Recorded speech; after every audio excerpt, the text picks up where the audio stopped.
avec Kone Yacouba, qui est le président de la coordination des associations des personnes handicapées de Côte d'Ivoire, KPC. Mesdames et messieurs, bienvenue à toutes et à tous. Comme tous les vendredis, l'Intelligent TV offre à ses téléspectateurs et téléspectatrices un numéro de son émission À vous la parole. Pour ce jour, nous recevons Kone Yacouba, président de la coordination des associations des personnes handicapées de Côte d'Ivoire, KPC. Dans cet entretien, il fait l'état des lieux. Qui appelle-t-on une personne en situation de handicap? Pour faire simplement, on va dire qu'une personne en situation de handicap, c'est une personne qui a une incapacité à agir et à réagir avec son environnement en relation avec une incapacité physique, intellectuelle ou visuelle. Le handicap est-il forcément physique? Comme on vous l'a dit tout à l'heure dans la définition, vous avez en Côte d'Ivoire 5 catégories de personnes handicapées qui sont homologuées. Vous avez les albinos, vous avez les non-voyants, vous avez les malentendants ou sourds, vous avez les personnes de petite taille, vous avez les bègues et vous avez les personnes handicapées physiques que vous voyez couramment. Pour aller plus loin, vous devez savoir aussi que près de 80% des handicaps sont invisibles. Si on vous dit qu'il y a 10 personnes handicapées, dites-vous que vous multipliez. Dites-vous qu'il y a 80% dont on ne voit pas le handicap, qui vivent dans la société. Combien de personnes en situation de handicap connaît la Côte d'Ivoire à ce jour? Les statistiques varient selon les sources. Pour l'État de Côte d'Ivoire, selon le recensement de 2014, vous avez 453 453 personnes en situation de handicap en Côte d'Ivoire. Mais pour les organisations, nous qui travaillons avec les institutions, nous on se base sur le rapport de l'OMS et la Banque mondiale datant de août 2016 qui dit que dans les pays en voie de développement et les pays à revenus limités, vous avez 15% de la population en situation de handicap. Si vous adaptez ça à la population de la Côte d'Ivoire aujourd'hui qui est évaluée à près de 28 millions, vous vous retrouvez à près de 4 millions de personnes en situation de handicap en Côte d'Ivoire. Comment expliquez-vous ce déséquilibre au niveau des chiffres que vous venez d'évoquer? L'explication est tellement simple, c'est que dans les processus d'identification de la population, la spécificité du handicap n'est pas prise en compte. Donc, les techniciens vont sur une déclaration volontaire de la personne pour dire que je suis en situation de handicap ou pas. Et ces techniciens qui vont sur le terrain ne sont pas outillés à pouvoir déterminer le handicap d'une personne qui est en face d'eux. Donc, par exemple, on avait proposé, que les agents recenseurs soient outillés au questionnaire des experts de Washington qui permet dans les échanges de distinguer les personnes en situation de handicap. Mais ce n'est pas le cas. Donc, ce qui fait que pratiquement, si vous ne dites pas que vous êtes en situation de handicap et ne vous posez pas de questions. Donc, quand vous prenez cette même liste de 2014, vous avez près de 230 000 personnes sur la liste dont le handicap n'est pas précisé. Ça vous dit que c'est des statistiques qui sont biaisées. Mais comme c'est la seule référence statistique existante, on est obligé de s'appuyer dessus. Quel est l'état des lieux de la prise en charge des personnes en situation de handicap en Côte d'Ivoire? En Côte d'Ivoire, on ne peut pas trop se plaindre, on peut déjà commencer par remercier nos autorités pour ce qui est fait. Aujourd'hui, en Côte d'Ivoire, vous avez un cadre juridique international, un cadre juridique sous-régional et un cadre juridique national. Et ces tests-là, tous ces éléments concourent à la prise en charge des personnes en situation de handicap en Côte d'Ivoire. Le cadre juridique international le plus important et le plus parfait pour les personnes handicapées du monde entier et généralement ce qui est valable pour les personnes handicapées ivoiriennes, c'est la Convention des Nations Unies relative aux droits des personnes en situation de handicap, adoptée par les Nations Unies en 2016 et rentrée en vigueur en 2007. Et la Côte d'Ivoire a ratifié cette convention-là en 2014. Malheureusement, ce document-là contient un document qu'on appelle le protocole facultatif qui contient les dispositions contraignantes pour les États qui n'appliquent pas la Convention. Malheureusement, en Côte d'Ivoire, ce protocole facultatif n'est pas encore signé et n'est pas encore validé par la Côte d'Ivoire. Donc, on n'est pas encore entré véritablement dans l'application de cette Convention-là en Côte d'Ivoire. Mais néanmoins, il existe d'autres cadres juridiques tels que la loi d'orientation de 1998 adoptée par le Parlement qui permet certaines dispositions, par exemple le recrutement dérogatoire des personnes handicapées à la fonction publique, et il y a la loi sur l'embauche des personnes handicapées dans les entreprises privées, et tout dernièrement il y a le décret sur la commission de réadaptation professionnelle. Cette commission-là a pour objectif, par exemple, si vous travaillez, que vous êtes en situation de handicap, que vous avez un accident, et dans le passé, généralement les employeurs donnait une petite prime aux personnes et il les mettait à la rue. Aujourd'hui, cette commission-là va siéger sur votre degré de handicap et proposer un réemploi par votre employé. Par exemple, si vous êtes chauffeur et que vous êtes amputé d'un pied que vous ne pouvez plus vous conduire, on va demander à votre employé de vous trouver un poste administratif pour que vous puissiez rester dans votre emploi. C'est pour ça qu'on parle de réadaptation professionnelle. Voici un peu des dispositions qui existent. Et il y a aussi l'accompagnement de l'État aux organisations des personnes handicapées, même si ce n'est pas encore arrivé au niveau des pays de la sous-région. Au Burkina, vous avez plus de 200 millions. Au Mali, vous êtes à près de 300 millions. Mais en Côte d'Ivoire, pour le moment, nous sommes à 85 millions. Mais comme c'est un bond qui a été fait, on est passé de 10 millions à 85 millions, on pense que ça va venir. Voilà un peu, pour résumer l'État, les personnes handicapées sont prêtes à participer à la vie de la nation, mais il y a un problème d'accessibilité qui demeure un frein à leur participation. Par exemple, il n'y a pas d'accessibilité communicationnelle, il n'y a pas d'accessibilité des bâtiments publics, il n'y a pas d'accessibilité des banques et guichets. Aujourd'hui, vous avez moins de 28% des bâtiments publics qui sont accessibles. Vous avez pratiquement près de 34% des lieux de loisirs seulement qui sont accessibles. Voilà un peu les difficultés. Et au niveau de la communication n'est pas du tout accessible.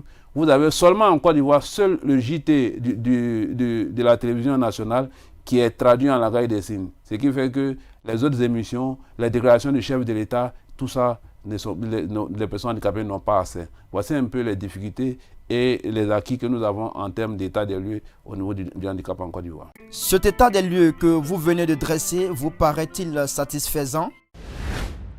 En fait, on a le citoyen que nous sommes dans un perpétuel état d'amélioration de nos conditions de vie. C'est pour ça que nous, en tant qu'organisation, même nous exigeons d'ailleurs. Parce que s'il n'y a rien à faire, les organisations n'auront pas leur place et la société civile n'aura pas sa place.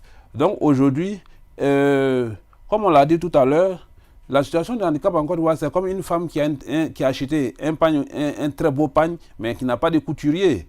C'est qu'on a des beaux tests, mais aucun des tests n'est véritablement appliqué. Donc, on ne peut pas être satisfait devant un tel état de fait. Donc, notre travail quotidien, c'est la sensibilisation. Nous sensibilisons. Je prends un exemple simple. Vous venez de voir qu'il y a moins de 2 semaines, l'État de Côte d'Ivoire a publié la liste des membres du Conseil économique et social et environnemental.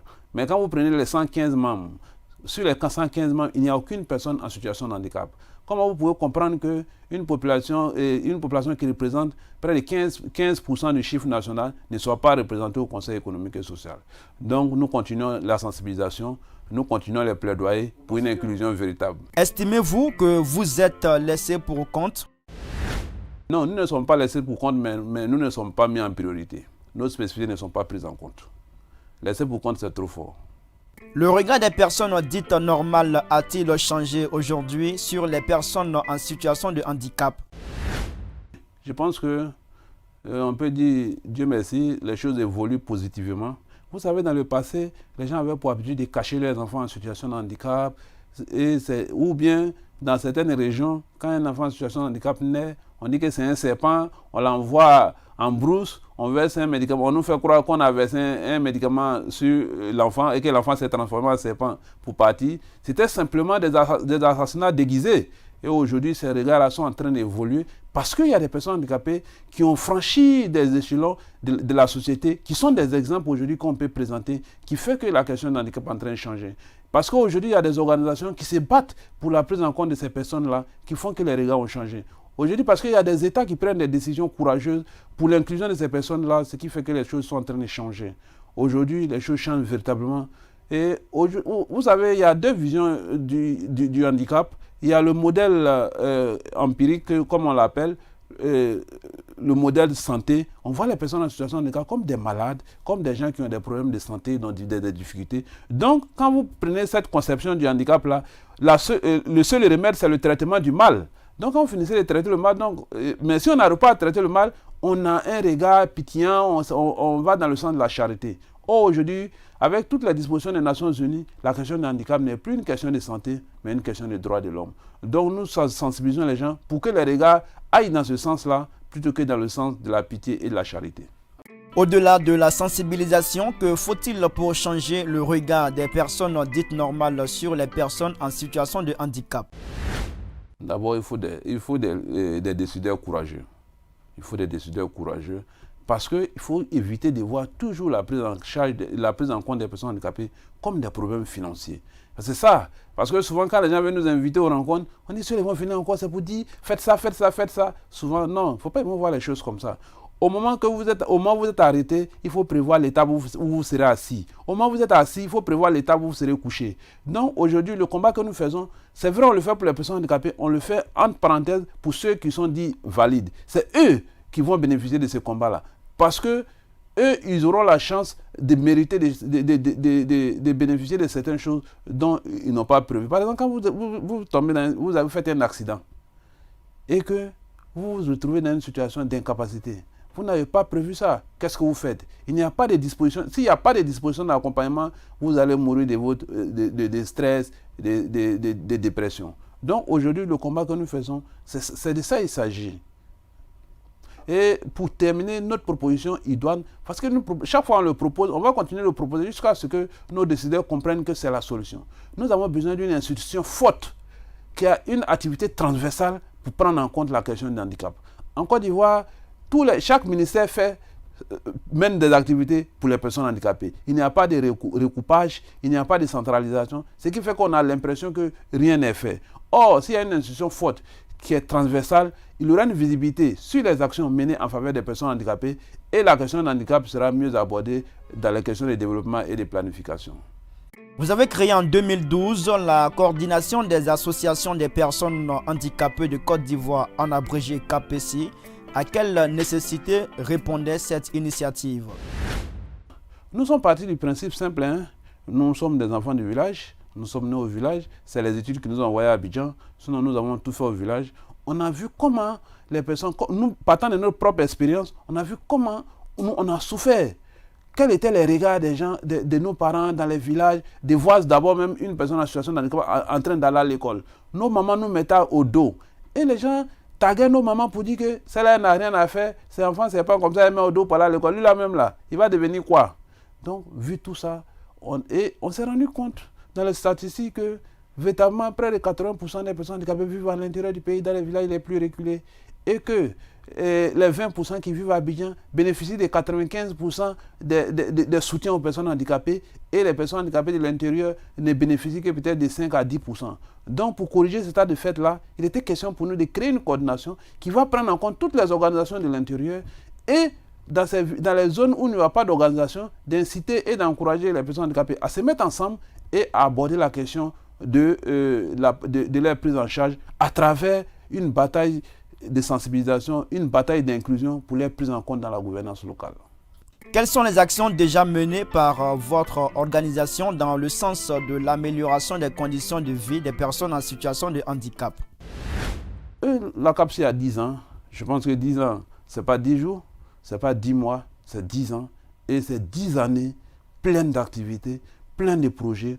Aujourd'hui, les actions menées par la CAPC, si on veut faire une évaluation financière, nous sommes au-delà de 500 millions de projets. Mais ce n'est pas l'aspect le plus important pour nous, c'est l'aspect moral. Qu'est-ce que la CAPC a apporté aux personnes handicapées de Côte d'Ivoire? Qu'est-ce que la CAPC a apporté à la société ivoirienne? Qu'est-ce que la CAPC a apporté en termes de conseil, en termes de management, en termes de plaidoyer à la société ivoirienne? C'est de ça qu'il s'agit. Et sur ce point-là, nous sommes vraiment satisfaits. Et nous sommes de plus en plus heureux que la presse ivoirienne, les organes, les médias aient compris le sens de notre combat. Donc aujourd'hui, la CAPC est une organisation qui fait son chemin. Voilà pourquoi déjà, dans le mois de février, nous allons organiser nos premières assises nationales pour faire le bilan de ces 10 ans-là et orienter notre combat dans le sens d'une meilleure prise en compte et actualiser nos thèses pour que nous soyons crédibles à l'international. Après 10 ans d'existence, quel bilan pouvez-vous dresser de vos actions? Là, il est plus que reluisant. Si on était en politique, j'aurais dit que ça vaut un autre mandat de 5 ans. Donc, je pense que ce bilan-là va permettre encore au président d'avoir un autre mandat de 5 ans parce que je prends quelques actions. Aujourd'hui, au niveau de l'insertion des personnes handicapées, la CAPC a pu accompagner la formation et l'insertion de 500 personnes handicapées dans le domaine de l'agriculture. La CAPC a pu accompagner aussi la formation des personnes handicapées en gestion et en entrepreneuriat avec des business plans bancables qui ont été soumis à l'emploi, au ministère de l'Emploi jeune qui cherche financement. Aujourd'hui, la CAPSI a fait des assistances biopsychosociales des parents des enfants en situation de handicap. Si on veut évaluer ce qui est fait au niveau de cette assistance-là, ça va au-delà des 50 millions. Donc voilà un peu, c'est un travail quotidien et la CAPSI a participé à toutes les sessions de recrutement dérogatoire pour permettre comment on appelle ça, aux personnes handicapées d'intégrer la fonction publique. Aujourd'hui, la CAPSI a fait un plaidoyer et a obtenu la prise en compte des malades psychiques et des personnes handicapées psychiques et intellectuelles dans l'emploi. Ça, c'est très important. Parce que c'est des types d'handicap, quand vous ne faites rien, le handicap s'aggrave. Aujourd'hui, la CAPSI, c'est plus de 50 000 membres à travers toute la Côte d'Ivoire. La CAPSI aussi, c'est plus de 20 à 30 organisations créées et organisées dans toutes les régions. C'est plus de 19 coordinations régionales. Quels sont vos défis? Le premier défi pour la CAPSI, et toute une modestie mise à part, c'est d'être le premier interlocuteur de l'État de Côte d'Ivoire sur la question du handicap. Parce que nous avons les expertises, nous avons les ressources humaines et nous avons la volonté. Aujourd'hui, l'État de Côte d'Ivoire a besoin d'être accompagné sur cette question pour qu'elle soit prise en compte de façon plus intégrante dans les grands programmes de développement et dans la planification de toutes les actions qui seront menées. Donc voilà un peu la vision que la CAPSI vient atteindre. Et notre objectif, c'est dans un an devenir une organisation d'utilité publique. Les personnes en situation de handicap sont considérées comme des personnes vulnérables à la COVID-19. Quel est donc l'impact que cette pandémie a eu sur vous? Non, il ne faut pas dire est-ce que ça vous a affecté. Ça nous affecte même aujourd'hui. Voilà, ça continue de nous affecter. Vous voyez, quand vous prenez les mesures barrières, par exemple, on dit qu'il ne faut pas t'approcher de ton frère de 1 mètre. Hein? Il faut mettre cache-nez. Quand tu mets cache-nez, on ne voit pas ta bouche. Donc, voici des mesures qui ont véritablement bouleversé la vie des personnes en situation de handicap. Une personne non-voyante a besoin de se faire accompagner. Une personne en situation de handicap dans un fauteuil roulant a besoin de se faire pousser. Mais est-ce qu'on peut pousser quelqu'un à moins d'1 mètre? Ce n'est pas possible. Sauf si tu as une télécommande pour pousser la personne. Est-ce que nos non-voyants qui sont au bord de la route, qui se font assister par les bonnes volontés pour traverser la route, ils n'ont plus besoin, les gens ne les accompagnent plus. On dit, tu as touché le monsieur là, c'est pour avoir Covid. Donc, au-delà de ça, la plus grande difficulté que nous avons eue, c'est de n'avoir été pas pris en compte dans les priorités de l'État de Côte d'Ivoire comme personnes très, très, très vulnérables. Et parce que nous avons des maladies qui sont susceptibles d'entraîner le Covid. Donc, ça a été la grande déception et ça a été la plus grande difficulté que nous avons traversée pendant cette période-là. Nous avons eu la chance, en tant que responsables, de piloter la campagne de sensibilisation au niveau du Grand Abidjan. Je peux vous le dire, en termes de cache-nez, nous avons distribué près de 300 000 cache-nez aux personnes handicapées du Grand Abidjan. Et véritablement, aujourd'hui, on ne peut pas vous donner des statistiques sur la prise en charge sociale des mesures que le gouvernement a prises, parce que c'est des mesures qui n'ont pas été véritablement appliquées aux personnes handicapées, même s'il y a eu quelques cas au cas par cas.